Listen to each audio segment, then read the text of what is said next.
Gel रोडवर दुहेरी हत्याकांड, पत्नी व 7 वर्षीय मुलाची हत्या करून पतीचा आत्महत्येचा प्रयत्न, धारदार चाकूने वार, विषारी औषध प्राशन केलेल्या पतीवर जिल्हा रुग्णालयात उपचार सुरू.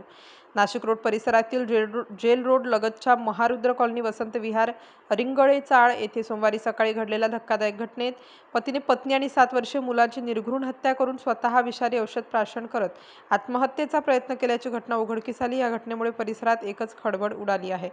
या घटनेत अश्विनी किरण हजारे वय 43 वर्ष आणि श्रेयश किरण हजारे वय 7 वर्ष यांचा मृत्यू झाला, तर किरण एकनाथ हजारे वय 54 वर्ष यांनी विषारी औषध सेवन करून आत्महत्येचा प्रयत्न केला.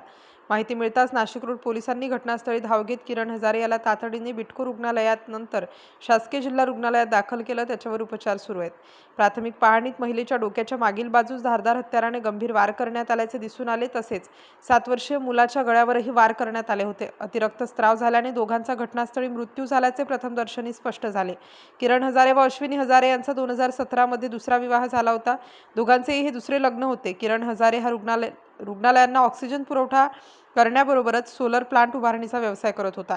घटनेमागील नेमके कारण अद्याप स्पष्ट झालेले नसून नाशिक रोड पोलीस घटनास्थळाचा पंचनामा करत असून विविध अंगांनी तपास करत आहेत. आरोपीची प्रकृती स्थिर झाल्यानंतर त्याची चौकशी करण्यात येणार असल्याची माहिती पोलिसांनी दिली.